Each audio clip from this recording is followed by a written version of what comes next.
مرنے والوں کی آخری رسومات۔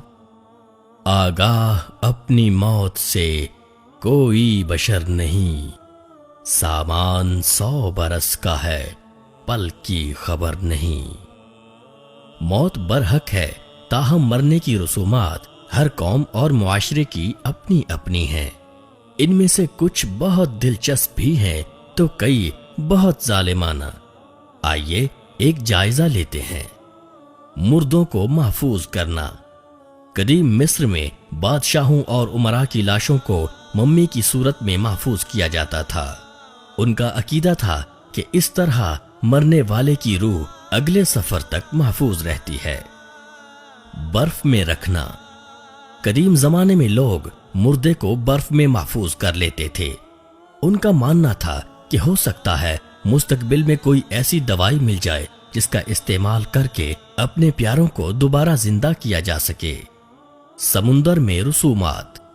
10ویں صدی میں بعض سرداروں کی لاشوں کو ایک بحری جہاز پر رکھ کر اس کے ساتھ سونا، کھانا اور کبھی کبھار غلاموں کو بٹھا کر سمندر کے بیچ پہنچا کر آگ لگا دی جاتی تھی۔ مردے درختوں پر۔ آسٹریلیا، برطانیہ، کولمبیا اور سربیا کے کچھ قبیلے لاش کو درخت کی جڑوں اور شاخوں سے باندھ کر چھوڑ دیتے تھے۔ مینار پر لاشیں۔ آتش پرست اپنے فوت شدگان کو پہاڑوں پر بنے میناروں پر چھوڑ آتے اور جب کچھ عرصہ کے بعد ان کی ہڈیاں رہ جاتی تو انہیں چونے میں ڈال کر گلا دیتے۔ مردے کے ساتھ انگلیاں بھی جائیں گی۔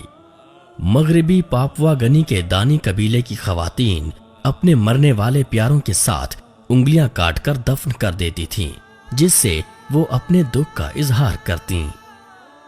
Aqua machine. امریکہ میں ایسا بھی ہوتا ہے کہ لاش کو ایک مشین میں رکھ کر ایک خاص درجہ حرارت پر چلایا جاتا ہے، جس سے جسم مائع میں تبدیل ہو جاتا ہے۔ لاش خلا میں۔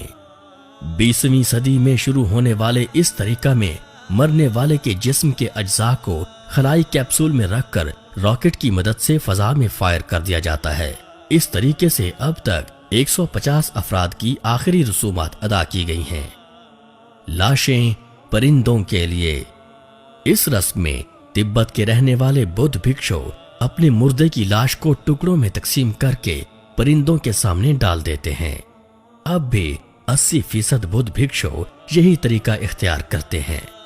اسلام نے فوت شدگان کو زمین میں دفن کرنے کا حکم دیا، جو ایک فطری طریقہ کار ہے، اور جس طرح انسان کو زندگی میں عزت و تکریم سے نوازا ہے، موت کے بعد بھی اس میں کمی نہیں آنے دی۔ اسلام نے مردے کو کسی بھی قسم کی تکلیف پہنچانے کی ممانعت فرمائی اور مرنے کے بعد بھی اس کے عیوب کی پردہ پوشی کا حکم دیا۔